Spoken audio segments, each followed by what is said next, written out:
All right, Surviving Diddy. Everyone needs an Aquarius our live. Look into the situation. How are you doing, Dom? Before we get started, you looking radiant tonight.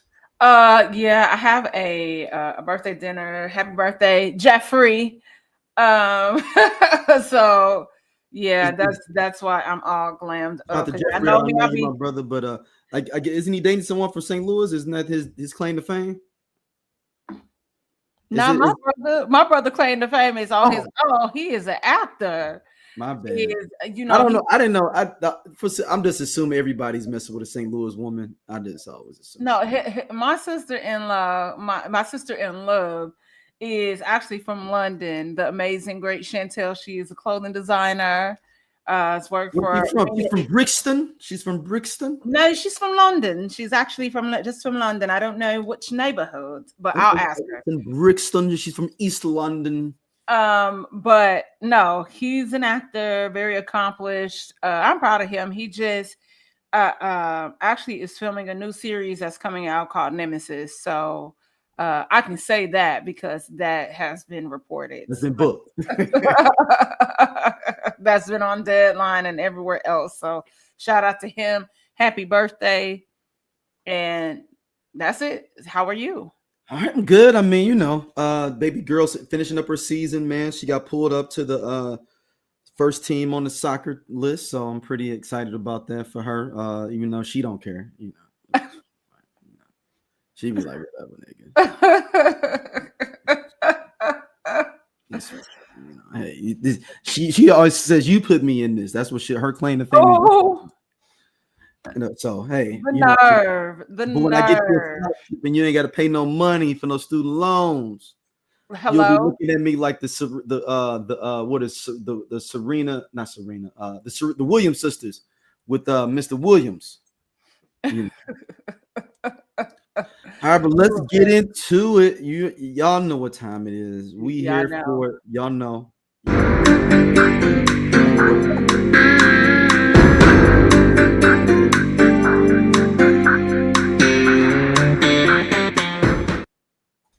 All right, Surviving Diddy. You're back. We are back. We are back fully in it. All right, Dom, where do you want to start? You want to start from Don? Is it Don Richards or Richard? Like when did it Don Richard? Hold on. Yeah. Is it always Richard? Is it always to my knowledge, okay. To my knowledge, yes, it's Don Richard. So that's all I know. I thought it was just one of the things that I want to be bougie and I want to be Don Richard. No, I think it's Richard. I think it's always been Richard. Right, so that's all I know. All right. Hey, that is what it is. But Don Richard, I wasn't calling her Richard for this long time. But really, okay. Yeah, I never call her Richard. Did they even on Making It in the Band, did they call her Richard? They just called her Don. Oh, so they never said her last name on Making the Band. I don't recall. Like how long ago was that? 20 plus years, 20 some years. Because Making It in the Band, the one with Danny Kane has got to be what, 03? No, yeah, that's the first one. And then because I think Welcome to the Dollhouse came out maybe my senior year of high school or like summer of my freshman year.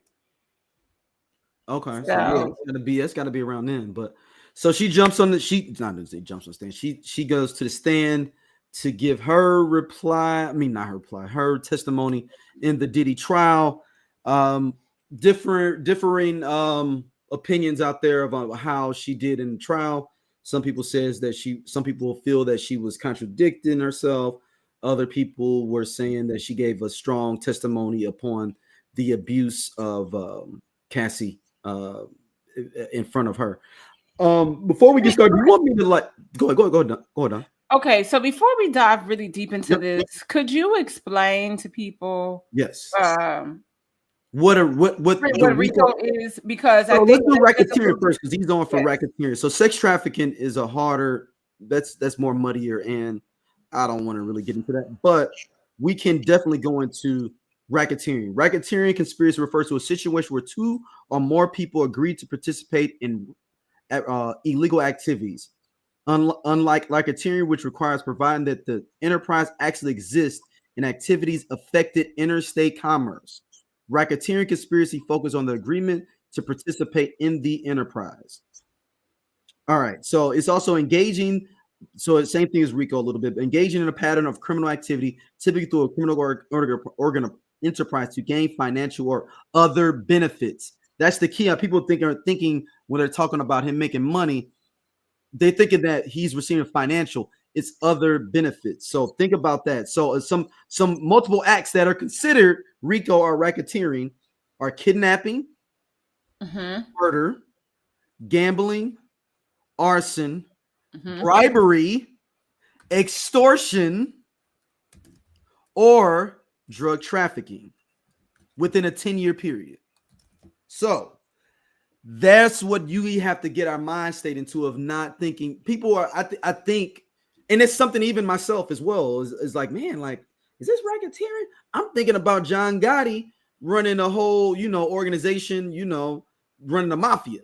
It may not necessarily be that in this case of what we're saying, because the RICO Act, for people to understand, the RICO Act and racketeering was brought into existence in the 70s because they could not get a lot of criminal or mafia organizations because of their layers of immurta, basically not saying nothing and not snitching.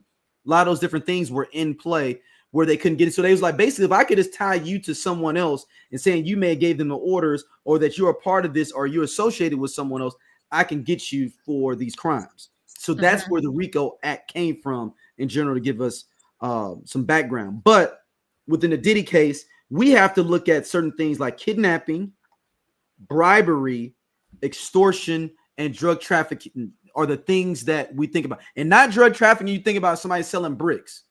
If I buy large quantities of drugs and I give them to other people, I am drug trafficking.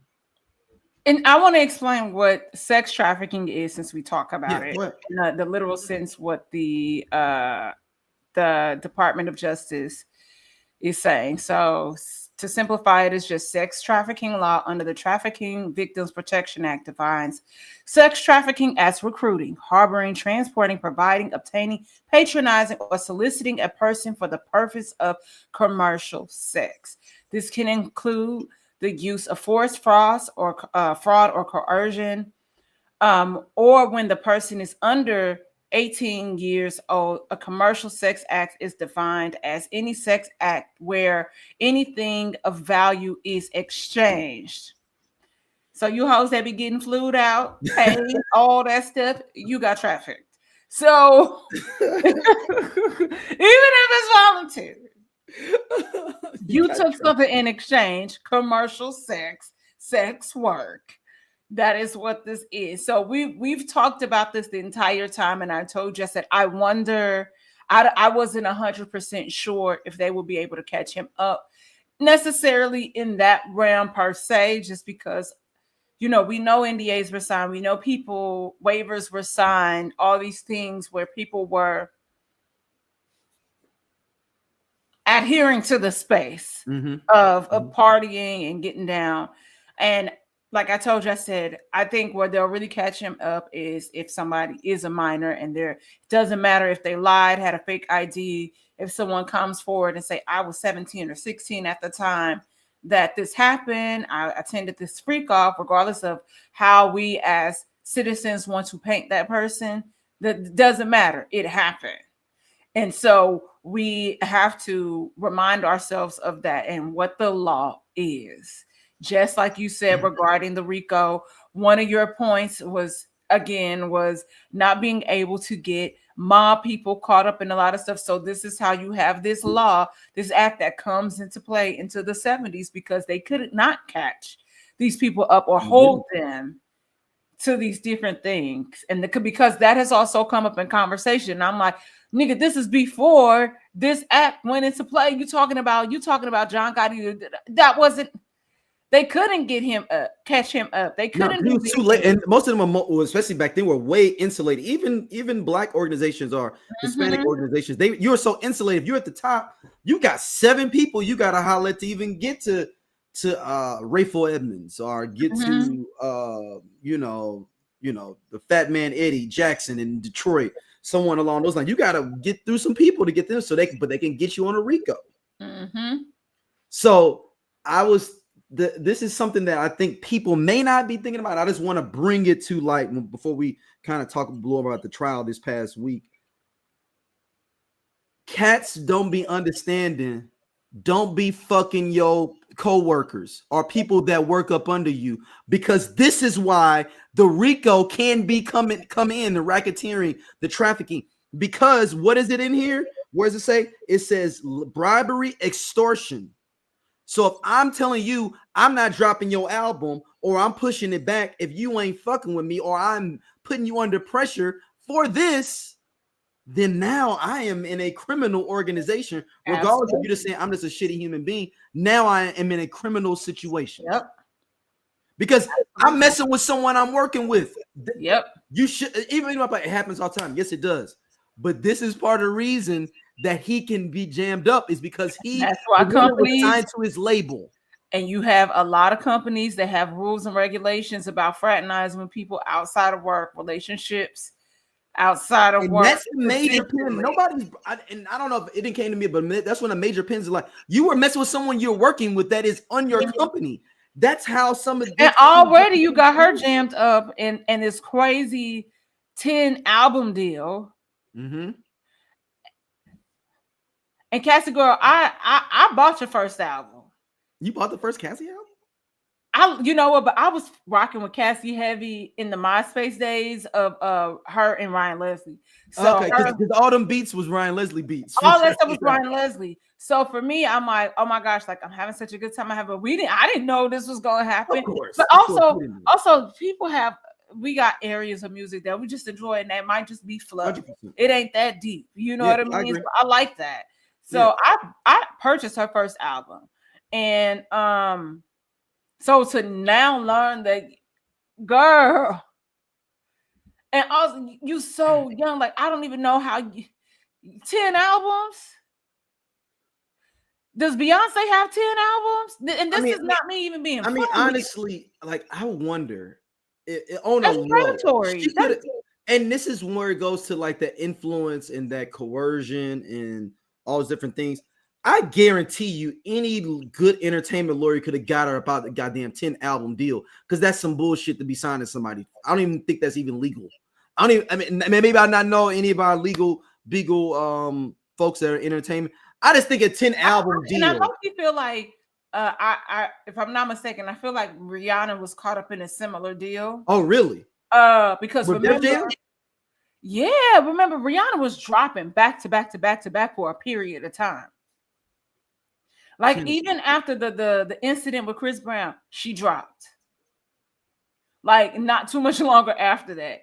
This is I'm sure a good legal attorney could have got her up out of that. Is what I'm saying. I think that I think she might owe them one more album. She might have fulfilled her obligations. But I know Rihanna, I believe her deal was something crazy because she was dropping back to back like that. So I guess a 10 album deal in the music industry is not inherently illegal. It's supposed to be a standard type of contractual agreement between an artist and record label, depending on the artist and who they are. So there we go. I don't know how he like, and this is no shade again. I enjoy Cassie for who she is. Did you okay, we're gonna move back to the trial.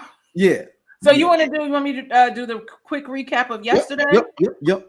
All right, so yesterday prosecutors called 4 witnesses to the stand. David James Combs' former personal assistant, Regina Ventura, the mother of Combs' ex-girlfriend Cassie Ventura, Sheree Hayes, a male escort who testified to participate. No, you gotta give his name now, Dom. You gotta give his name. I said Sheree Hayes. I'm talking about his name, his dancing name.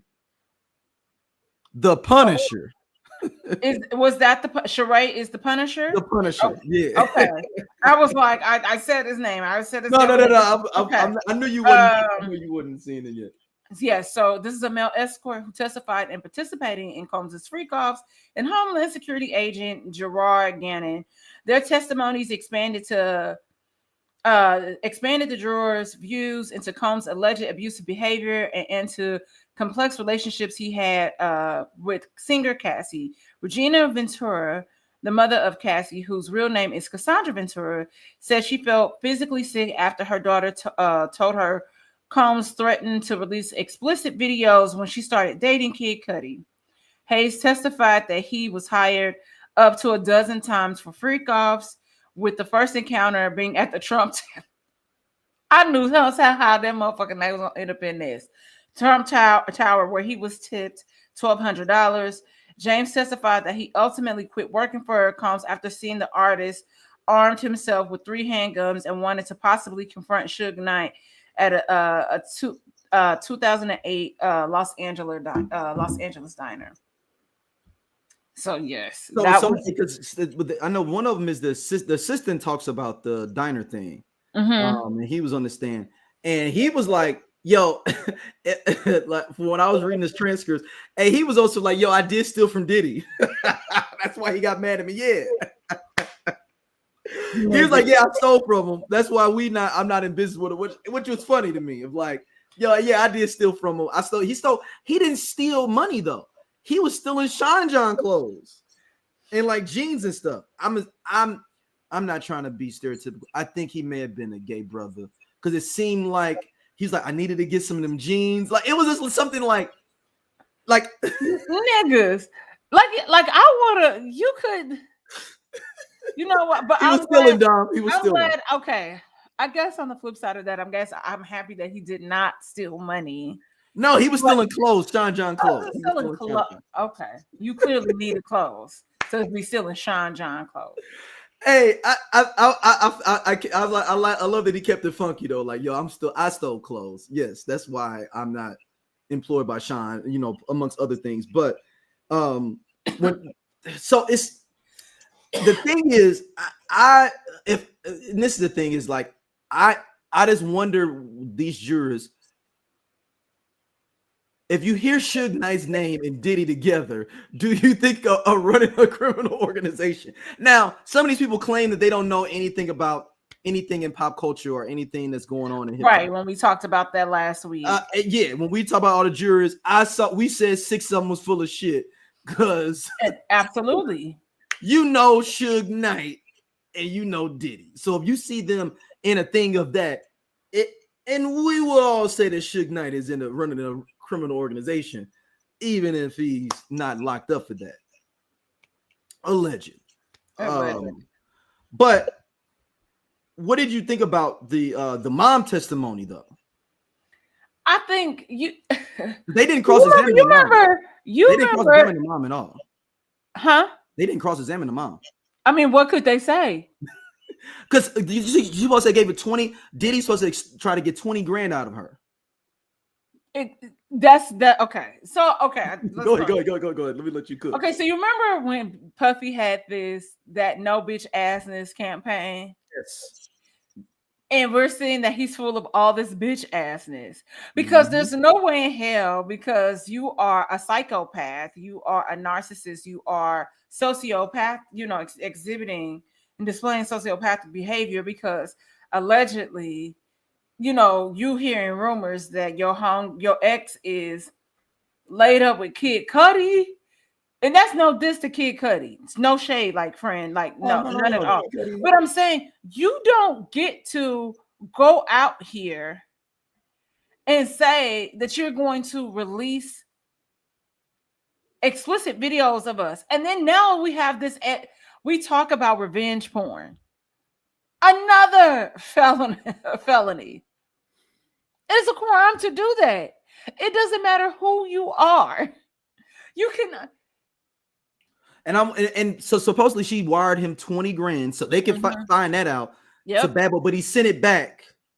So all that, if they can corroborate and find out if that's real, and I'm sure it's got to be real. The feds already probably corroborated that this 20 grand went to Bad Boy. And why would Cassie parents be sending 20 grand to Bad Boy? And they're a multi-$100 million organization, unless this story is true. That's what I'm saying. This is hearing that, my mouth dropped. Like this, it just keeps getting worse and worse. And that's what I want people to understand about this case as they are building this out. It is a slow burn. You know, they're saying that they can be into court up to 8 weeks. This is slated for 8 weeks. So we haven't even heard half of the things. And we're just hearing, like we said, character, I'm not going to say development, but this is the discovery in the case that we are hearing as, you know, public facing, and, you know, which creates a lot of dialogue when we talk about public scrutiny and the back and forth, and, you know, people picking sides, people not understanding how they are also abusers, because they don't have puffy money, but a lot of people are seeing themselves being called out. These are the behaviors that they display with a lot of their relationships, and a lot of women that are in support of Puffy don't realize how they have also been abused. And you want to say, oh, somebody actively did something. Isn't part of abuse survival? So I'm going to do what I have to do to survive. So this goes back to, you know, surrounding people. He might not threaten to directly harm you, but he's talking about harming your mama or harming your assistants, your stylist, all these different things, because he no longer has access to you. And, you know, I know that personally, you know, having a friend that worked for him. So that's what I'm saying. So everybody's saying, oh, you know, I can't believe her husband should leave her after this. He was the trainer. He was there. He knows what's going on. He knew what happened. And like he said, I did not save Cassie. Cassie saved herself.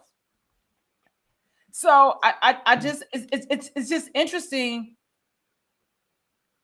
It's just interesting to hear the dialogue, and when you see women say those things, and it's just, you know, we talked about it yesterday on, you know, our regular episode about women not understanding the plight of women, not knowing how to be a girl's girl because they so busy wrapped up being a pick-me. So a lot of y'all are lost, and I'm not even gonna pray for y'all. We'll go to the comments. Cassie went through so much with this man, but she never should have left Ryan for the glitz and glamour. He was too old to be dating her too. We talked about that yesterday. Last week. And this is coming from a woman that dates men that are way older than her. But I wasn't doing that in my 20s. As I got older to 30, I was like, I like it here. But in my youth, absolutely not. Like I would not. It never even crossed my mind. When somebody older, I said, man, you like an uncle. But as I got older, I was like, But also I wanted to live, you know, my life and do different things. But I guess let's hop into today. So what were some of the things that happened today? Today they brought in a DV expert that was used in the we talked about. Her name Dawn Hughes. Dawn Hughes, a forensic psychologist. Yes. Okay. Yeah. So I guess she testified as well in the Amber Heard Johnny Depp case as well, and some other cases as well. The defense was trying not to let her get the stand because they were saying like this is all. But I mean, everybody brings experts in. They could bring experts in as well. Now, I would love to see what experts they bring in, because that's going to be some. Who you gonna bring in? Somebody saying like, "Hey, yeah, you what you gonna bring in one of the red pill dudes?" Like, I mean, it's her fault. She could have left. I'm an expert in it. I mean, I don't know what the experts they can bring in, but all they could do is bring in somebody with incel behavior, and then. But when I think about this case as a whole, I'm thinking about it from the Hey, perspective. shout out to Risa Proma. Thank you for you didn't miss this one. Go ahead. I'm thinking about it from the perspective of, just being in survival mode.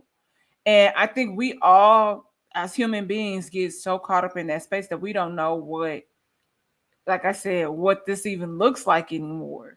So it looks like somebody is active and willing. And it's like, well, the text message said this. I'm like, well, if somebody said something to me, and like she said, I wanted to have a long time with this person. You've heard stories of when they were alone, and then next thing you know, he calling somebody in the room, okay, make me a sandwich. While they're indecent. Like this is just it's like no boundaries. But like I said, when it is like, I don't want to compare him to like Hitler or Stalin, but when No, you can't do that. No, I can't do that. But what I want to say is, when you come into that power and you like climbing this ladder of that, you don't have no boundaries. You don't understand. Everything is supposed to be yours. And so everybody's supposed to do what you tell them to do and bend over backwards for you. And it's just like, oh, she should be happy that she's in that space. But it's just like, why? Yeah, I mean, it's just interesting overall with this whole thing of the testimony from this last week. It's really like, yo, like you were doing some wild stuff. Now I know, like I said, when we talked about earlier, if you joined us during the live, we went back, we went over what a RICO is, what racketeering is, what sex trafficking is, all those good different things, to lay the palette. And in general, maybe we just should do that every beginning of every one of these, just for people can know, like, okay, this is what these laws really mean. Yeah. But it was interesting with the also with the Punisher. Okay. He was saying that Diddy was just making him, weirding him out or whatever, because he said he couldn't get erect during all the different things, because he kept on like directing, like, pull your leg up, do this, do that. And he was just like, this is weird stuff to me. And now that's not being weird, but the idea was Cassie being forced to do these things?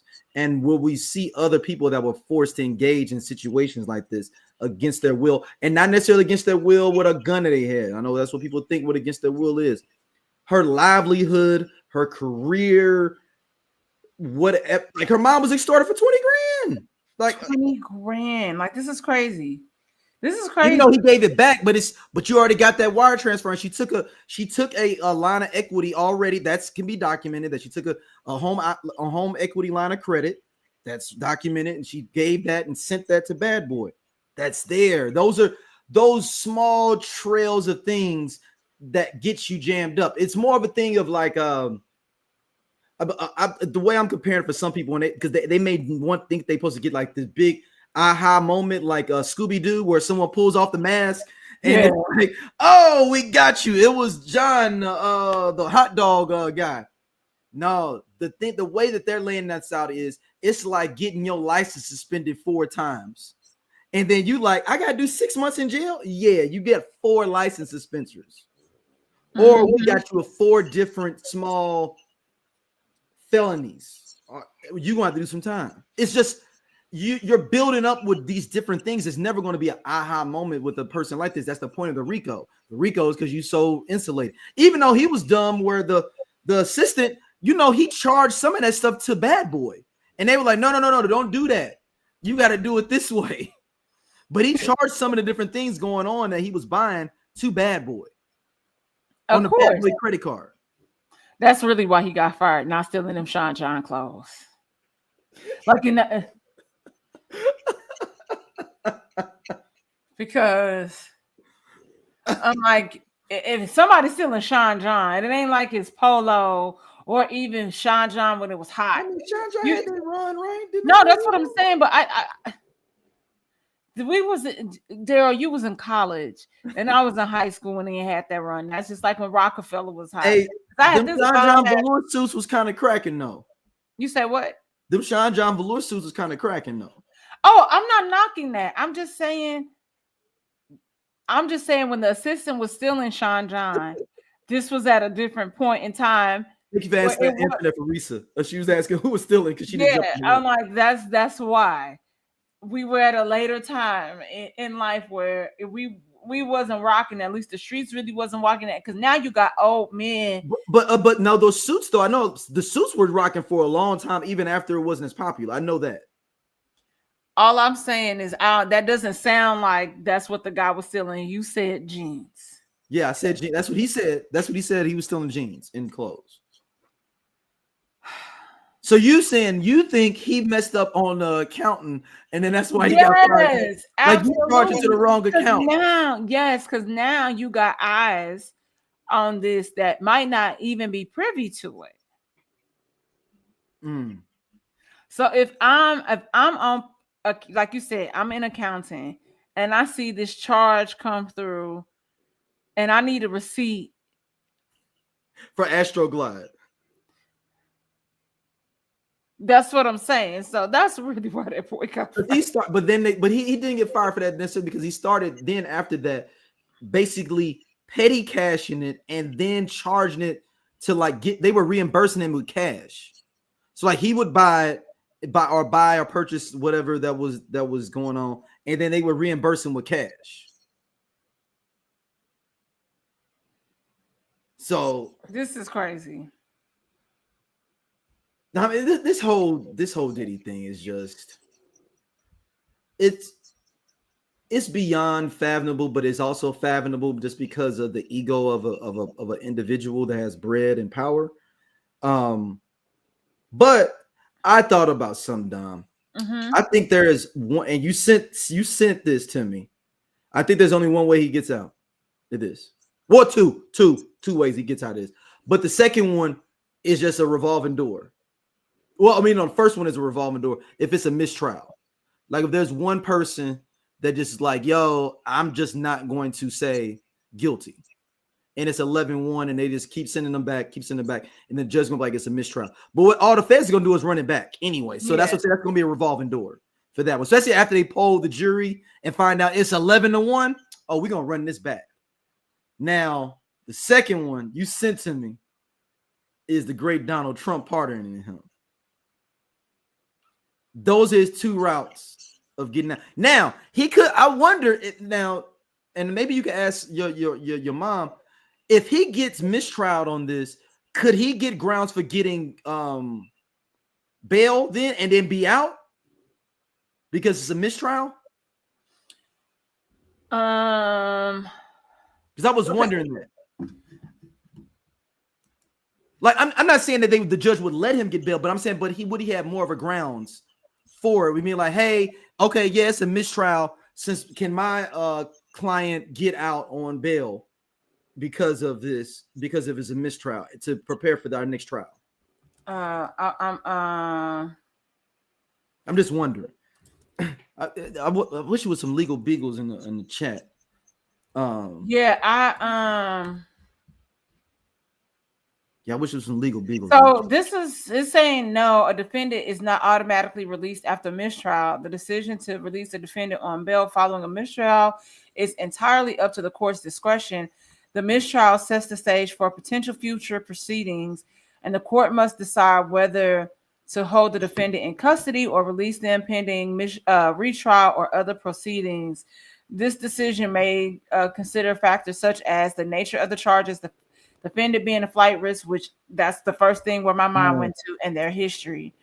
Diddy might be a flight risk. And that's probably the original reason they wouldn't let him out in the first place. Yeah.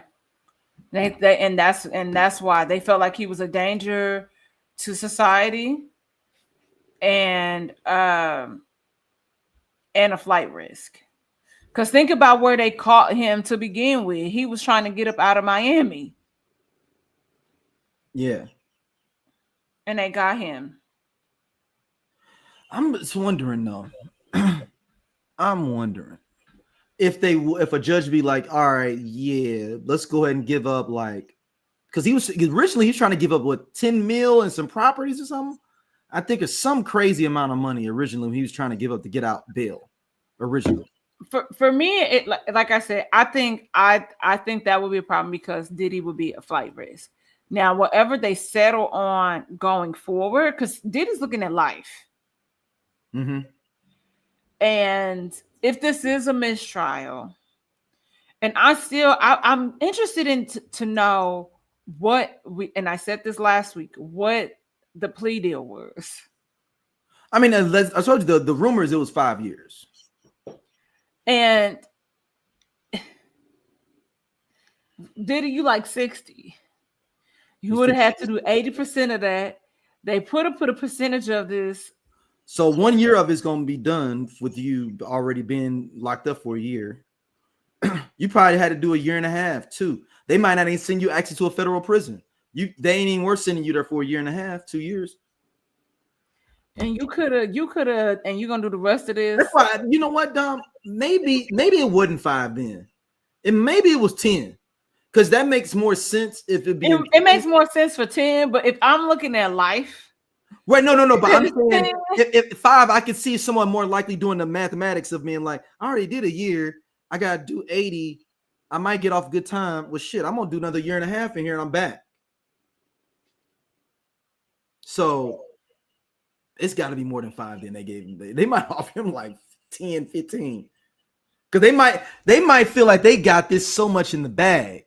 And that's what we know that. But like I said, unless this takes that weird turn, like what happened with Young Thug's case down there in Atlanta, but like I was saying, that was state. That was but like I said, yes, it was state, but also so many wild, crazy things that were happening. You had judges consistently coming on and off that case. Yeah, and you had that messed up stuff they was doing with where like they were meeting in the back without his defense attorney and stuff like that, and like making other sides.